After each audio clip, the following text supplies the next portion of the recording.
CPM-ൽ നിന്ന് BJP-യിലേക്ക് ആരും പോവുകയില്ല, എല്ലാം കോൺഗ്രസിൽ നിന്നാണ് പോവുക എന്ന് വീരവാദം പറഞ്ഞിരുന്ന CPM-നെ കനത്ത ഞെട്ടൽ ഏൽപ്പിച്ചുകൊണ്ട് വൻ പ്രവാഹമാണ് BJP-യിലേക്ക് ഉണ്ടായിക്കൊണ്ടിരിക്കുന്നത്.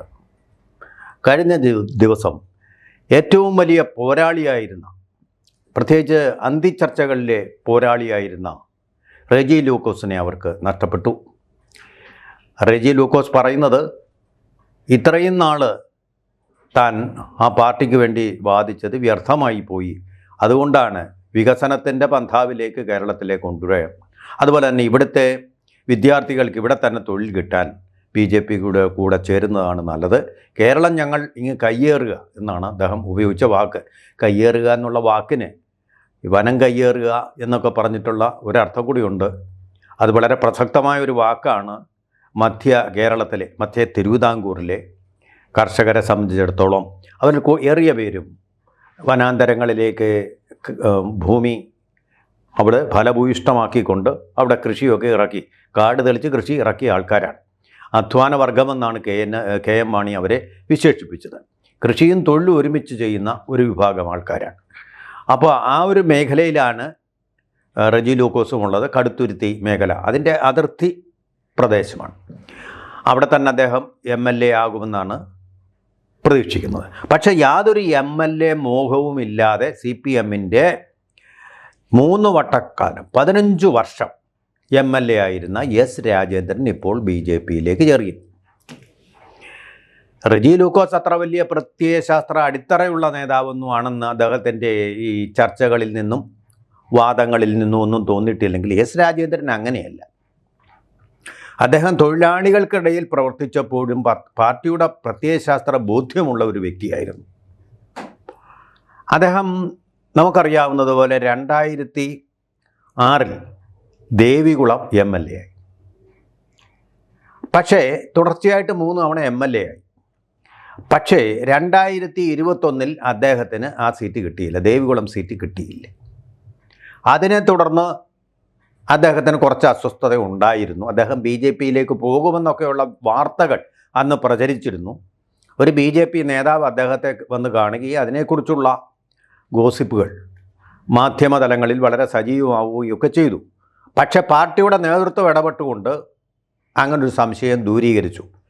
അദ്ദേഹത്തെ ഉപദേശിച്ച് പിന്മാറ്റിയതാണോ അതോ ഇനിയും വിരട്ടിയതാണോ എന്നൊന്നും നമുക്കറിയില്ല. അദ്ദേഹം എന്തായാലും BJP-യിൽ അന്ന് ചേർന്നില്ല. പക്ഷേ പാർട്ടി അദ്ദേഹത്തെ സസ്പെൻഡ് ചെയ്തു. കാരണം 2021 ദേവികുളത്ത് മത്സരിച്ച സ്ഥാനാർത്ഥിയെ തോൽപ്പിക്കാൻ വേണ്ടി അങ്ങനെ പരിശ്രമിച്ചു. ഇത് നമ്മുടെ G സുധാകരനെതിരെ ഈ ആരോപണം വന്നിട്ടുണ്ട്. അദ്ദേഹത്തെ അങ്ങനെയാണല്ലോ ബ്രാഞ്ച് കമ്മിറ്റിയിലേക്ക് തരം താഴ്ത്തിയത്. പാർട്ടി വിചാരിച്ചു കഴിഞ്ഞാൽ ഏതാളെയും തരം താഴ്ത്താം, ഏതാളെയും വാഴ്ത്താം, ഏതാളെയും വീഴ്ത്താം. അങ്ങനെയൊക്കെ പറ്റും ഇപ്പോഴത്തെ പാർട്ടിയിൽ. ഇതും ശരിയാണ്, സെൻട്രൽ കമ്മീഷനുമൊക്കെ ഉണ്ട്, അന്വേഷിക്കാനുള്ള കമ്മീഷനൊക്കെ ഉണ്ട്. പക്ഷേ അങ്ങോട്ട് പോയിട്ട് യാതൊരു വിധമായ കാര്യങ്ങളുമില്ല, ഒരു മാറ്റവും ഉണ്ടാവുകയില്ല. അവർക്ക് അറിയാമല്ലോ VS അച്യുതാനന്ദൻ്റെ കാര്യം. പോളിറ്റ് ബ്യൂറോയിൽ നിന്ന് അദ്ദേഹത്തെ പുറത്താക്കി കൺട്രോൾ കമ്മീഷന് പരാതി പോയി. എന്ത് പ്രയോജനമാണ് ഉണ്ടായത്? ഒന്നും ഉണ്ടായിട്ടില്ല.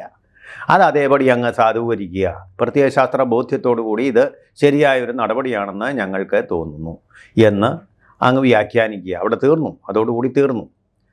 തിരുവായിക്ക് എതിർവായില്ല എന്നുള്ള ഒരു ശൈലിയിൽ അങ്ങ് പോവുക എന്നുള്ളത്. കമ്മീഷനൊക്കെ ഉണ്ട്, ആ സ്ഥാനങ്ങളൊക്കെ ഉണ്ട്. ഇപ്പോൾ അവയൊന്നും ജീവനില്ലാത്ത സ്ഥാപനങ്ങളായിട്ട് മാറിയിരിക്കുന്നു. 1-2 പേരുണ്ടായിരുന്നു CPM-ൻ്റെ പ്രത്യയശാസ്ത്ര ബോധ്യത്തോടു കൂടി സംസാരിക്കാൻ. അപ്പോൾ അവരൊന്നുമില്ല, അപ്പം രംഗത്തില്ലാത്തൊരവസ്ഥയാണ്. അതുകൊണ്ട് എന്തും നടക്കും. അതുപോലെ തന്നെയാണ് ഇപ്പോൾ പാർട്ടിയിൽ നിന്ന് പണ്ടൊരാളും ശരിയാണ് BJP-യിലേക്ക് പോയിരുന്നില്ല. അവനൊക്കെ നമ്മുടെ ഓർമ്മയിലുള്ള ഒരു CK പത്മനാഭൻ മാത്രമാണ്. പക്ഷേ ഇപ്പോൾ അങ്ങനെയല്ല. BJP തൊട്ടുകൂടാത്ത ഒരു പാർട്ടിയാണ് എന്നുള്ള സങ്കല്പം മാറി. കോൺഗ്രസിന് ഏറെക്കാലം അങ്ങനെയായിരുന്നു. കോൺഗ്രസിൽ നിന്ന് BJP-യിലേക്ക് പോകുന്നു, അയ്യേ അത് തൊട്ടുകൂടാത്ത പാർട്ടി, ഒരു തീണ്ടലുള്ള പാർട്ടി എന്നൊക്കെയായിരുന്നു ബോധ്യം. അതുകൊണ്ട് കൃത്യമായ അകലം പാലിച്ചുകൊണ്ടാണ് അവർ നിന്നത്. തീണ്ടാപ്പാടകലെ അങ്ങനെയാണ് നിന്നിരുന്നത്. ഇപ്പോൾ അത് മാറി. ഉദാഹരണം തിരുവനന്തപുരം തലസ്ഥാന നഗരിയിലുള്ള മുഴുവൻ കോൺഗ്രസ്സുകാരും BJP-യിലേക്കാണ് ചേക്കേറിയത്. പിന്നെ CPM UDF-ന് അങ്ങനെ വോട്ട് കിട്ടിയെന്ന് വെച്ചാൽ അതിൻ്റെ സഖ്യകക്ഷികളുടെ വോട്ടും പിന്നെ പിണറായി വിരുദ്ധമായിട്ട് കോൺഗ്രസിൽ തന്നെ തുടർന്നുകൊണ്ട് തന്നെ കോൺഗ്രസിൽ തന്നെ തുടരുന്ന ചിലരുടെ വോട്ടുകളും പിണറായി വിരുദ്ധമായിട്ട് BJPയെ അവിടെ വോട്ട് ചെയ്ത് കഴിഞ്ഞാൽ ജയിക്കില്ലല്ലോ എന്നുള്ള തോന്നൽ കൊണ്ട്, അങ്ങനെ പലർക്കും തോന്നലുണ്ടായിരുന്നു BJP അക്കൗണ്ട് തെളിയിക്കാൻ പോകുന്നില്ലെന്ന്. അങ്ങനെ വിചാരിച്ച ചില റിയലിസ്റ്റിക് വോട്ടുകളെന്ന് ഞാൻ പറയും, റിയലിസ്റ്റിക് തിങ്കിങ് ഉള്ള ആൾക്കാരുടെ വോട്ടുകൾ ഒക്കെ കിട്ടിയിരിക്കുന്നത്. പക്ഷേ അത്ഭുതങ്ങൾ സൃഷ്ടിച്ചുകൊണ്ട് വളരെ സർറിയലിസ്റ്റിക്കായിട്ട് എന്ന് വേണമെങ്കിൽ പറയാം BJP അവിടെ വലിയ കരുത്തോടു കൂടി മുന്നോട്ട് വന്നു. ഇനി ആ വോട്ടുകൾ BJPയുടെ താമര ചിഹ്നത്തിൽ തന്നെ പതിക്കുമെന്നുള്ള കാര്യത്തിൽ സംശയമില്ല.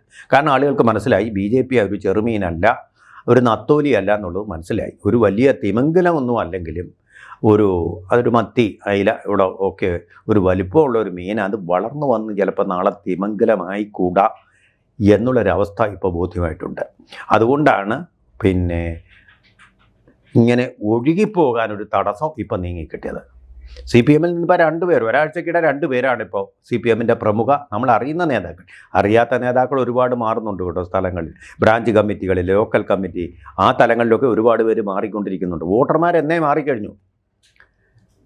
ഈഴവ സമൂഹമാണ് ഇവർക്ക് ഏറ്റവും കൂടുതലായിട്ട് വോട്ട് ചെയ്ത് ഇവരുടെ കൂറോടുകൂടി നിന്നത്. ആ കൂറൊക്കെ പോയി. അവരിൽ പലരും ഇന്ന് BJPയിലേക്ക് ചേക്കേറിക്കൊണ്ട് BJPക്ക് വേണ്ടി പ്രവർത്തിക്കുന്നുണ്ട്, വോട്ട് ചെയ്യുന്നുണ്ട്. ആ കാര്യം നമ്മൾ വളരെ മനസ്സിലാക്കേണ്ട ഒരു കാര്യം തന്നെയാണ്.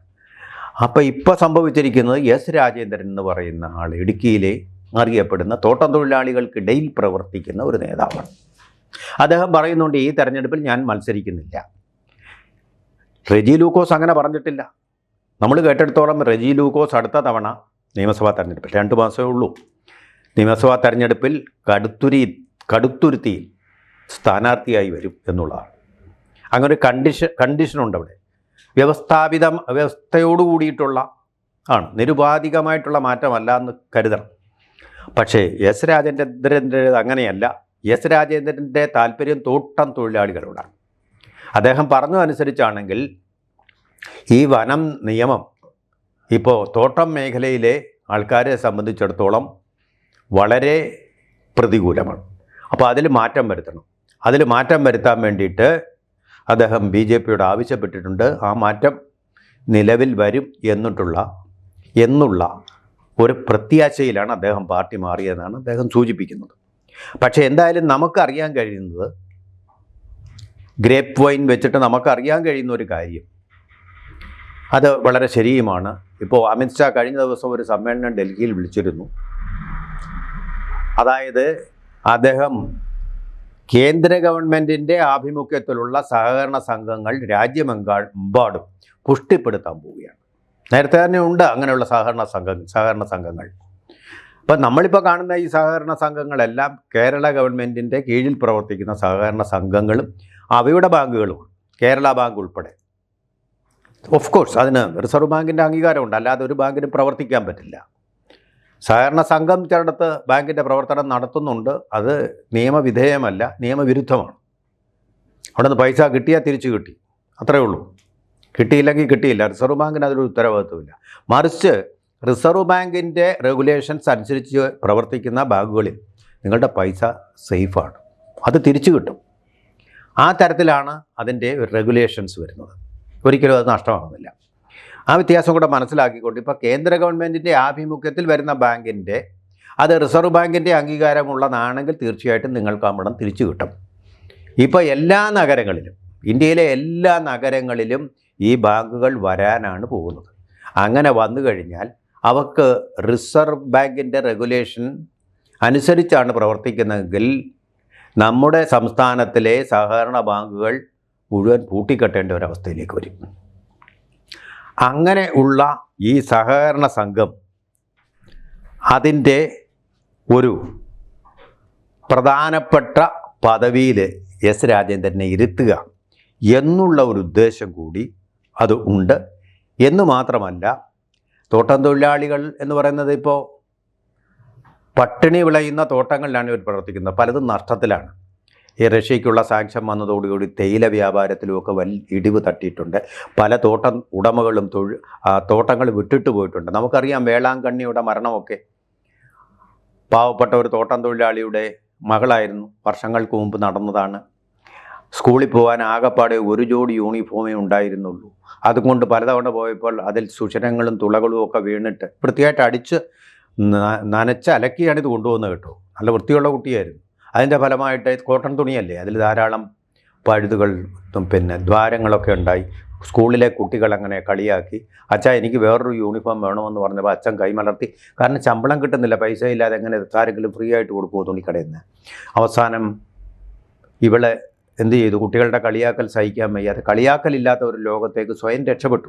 ഒരു കൊച്ചുകുട്ടി പ്രൈമറി സ്കൂളിലെങ്ങാണ്ട് പഠിക്കുന്ന കുട്ടിയാണ്, വേളാങ്കണ്ണി എന്ന് പറയുന്ന കുട്ടി. നമ്മുടെ ഒരു ഓർമ്മയാണ്, വേദനിക്കുന്ന ഒരു ഓർമ്മയാണ്.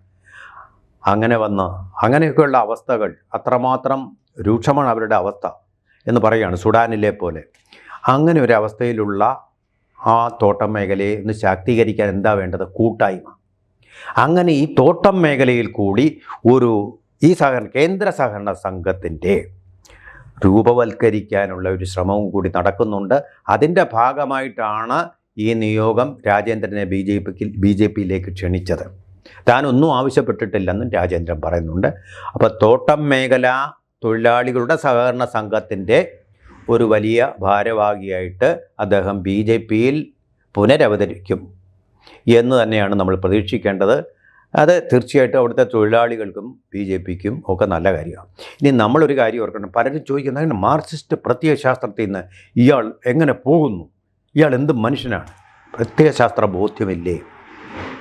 സുഹൃത്തെ, നിങ്ങൾ തന്നെയല്ലേ പറയുന്നത് നമ്മുടെ രാജ്യത്തെ ഏതൊരാൾക്കും സ്വയം മറ്റൊരു മതത്തിലേക്ക്, മറ്റൊരാൾ നിർബന്ധിച്ചല്ല, മറ്റൊരു മതത്തിലേക്ക് പോകാൻ ഉണ്ടല്ലോ. ഇപ്പോൾ ചെറുപ്പകാലത്തുള്ള ബോധ്യമല്ല, പ്രത്യയശാസ്ത്ര ബോധ്യം എന്ന് പറഞ്ഞാൽ കൂടുതൽ ആഴത്തിലും ഗഹനമായിട്ടും വായിച്ചും അനുഭവം കൊണ്ടറിഞ്ഞും ആ പ്രത്യയശാസ്ത്രം ശരിയല്ലെന്ന് തോന്നിയ വേറൊരു പ്രത്യയശാസ്ത്രത്തിലേക്ക് അനുഭവബോധ്യം കൊണ്ടോ പ്രത്യയശാസ്ത്ര ബോധ്യം കൊണ്ടോ മാറിയാൽ എന്താ കുഴപ്പം? മതം മാറുന്ന പോലെ ഈ പാർട്ടികളും മാറാവുന്നതല്ലേ? അവനെ എന്തിനാ കുലം കുത്തിയായിട്ടുമൊക്കെ വിശേഷിപ്പിക്കുന്നത്? അത് ശരിയായ സമീപനമല്ലല്ലോ, അത് ജനാധിപത്യ ബോധ്യമല്ലല്ലോ. ഒരുത്തൻ പാർട്ടിയിൽ പെട്ടു, അതാ ഇപ്പോൾ എൻ്റെ ഉദാഹരണം തന്നെ, ഇവിടെ സ്ഥിതി സമത്വം വരും എന്നുള്ള ഒരു വിചാരം കൊണ്ട് സോഷ്യലിസം വരും, എല്ലാവരും ഒരേപോലെ പണക്കാരായിട്ട് ജീവിക്കുന്ന കാലം വരും എന്നുള്ള പ്രതീക്ഷ കൊണ്ടാണ് ഞാൻ കുട്ടിക്കാലത്ത് ബാല്യകാലം തൊട്ടേ കമ്മ്യൂണിസ്റ്റ് പാർട്ടിയിൽ വിശ്വസിച്ചു തുടങ്ങിയത്. അതിനി ഒരിക്കലും നടക്കാത്ത സ്വപ്നമാണെന്നുള്ള തിരിച്ചറിവ് എനിക്ക് പക്വതയും ബുദ്ധിയും വന്നതോടുകൂടി ഞാൻ മനസ്സിലാക്കി. അപ്പോൾ ആ പാർട്ടി വിട്ടു. അതൊരു തെറ്റാണ്, എൻ്റെ ബോധ്യത്തിൻ്റെ അടിസ്ഥാനത്തിലാണ്, അല്ലെങ്കിൽ ആരെങ്കിലും വെച്ചു നീട്ടിയ അപ്പകഷ്ണങ്ങളുടെ പേരിലല്ല ഈ മാറ്റം. അപ്പോൾ അങ്ങനെയുള്ള മാറ്റം എന്ന് പറയുന്നതിനെ ഒരു കുലംകുത്തിയുടെ അല്ലെങ്കിൽ കാലുമാറി എന്ന് വിശേഷിപ്പിക്കുന്നത് ശരിയല്ല. ബോധ്യങ്ങളുടെ അടിസ്ഥാനത്തിൽ, സ്ഥാനങ്ങളുടെയും സ്ഥാനമാനങ്ങളുടെയും അടിസ്ഥാനത്തിൽ അല്ലാത്ത മാറ്റത്തിനെ കുറ്റപ്പെടുത്തേണ്ട യാതൊരു കാര്യമില്ല. കാരണം പാർട്ടിയിൽ നിന്ന് ഉൾപാർട്ടി പോരായിട്ടോ അല്ലെങ്കിൽ തിരുത്തൽ ശക്തിയായിട്ടോ നിന്നിട്ട് കാര്യമില്ല. കാരണം പാർട്ടി തന്നെ തെറ്റാണെന്ന് കാലം തെളിയിച്ചു കഴിഞ്ഞ കാലത്ത് മാറുന്നതിൽ എന്താ തെറ്റ്? അത്തരം ഒരു മാറ്റമാണെങ്കിൽ എസ് രാജേന്ദ്രൻ തീർച്ചയായിട്ടും ചെയ്തത് ഒരു തെറ്റാണ് എന്ന് പറയാൻ പറ്റില്ല, ഒരു കാലുമാറ്റമാണെന്നും പറയാൻ പറ്റില്ല. കാലമാറ്റം, കാലത്തിൻ്റെ മാറ്റമുണ്ടല്ലോ, അതനുസരിച്ചൊരു നീക്കം. കാലഹരണപ്പെട്ട പുണ്യാളന്മാരെയും ആരാധിച്ചുകൊണ്ട് കഴിയേണ്ട കാര്യമില്ലല്ലോ നമുക്ക്. അത്തരം ഒരു ബോധ്യമാണ് എസ് രാജേന്ദ്രൻ ചെയ്തതെന്ന് തോന്നുന്നു. അത്തരം ബോധ്യങ്ങളുണ്ടെങ്കിൽ അതനുസരിച്ച് മാറുന്നതിനെ ഒരു തെറ്റെന്ന് പറയാനും കാലുമാറി എന്ന് പറയാനും നമുക്ക് സാധ്യമല്ല എന്നാണ് എനിക്ക് തോന്നുന്നത്. പ്രേക്ഷകർക്ക് അവരുടെ അഭിപ്രായങ്ങൾ തീർച്ചയായിട്ടും തുറന്ന് എഴുതാം. കൂടുതൽ വാർത്തകളും വിശേഷങ്ങളും നിങ്ങളിലേക്ക് എത്താൻ ABC മലയാളം സബ്സ്ക്രൈബ് ചെയ്യുക, ബെൽ ബട്ടണും അമർത്തുക.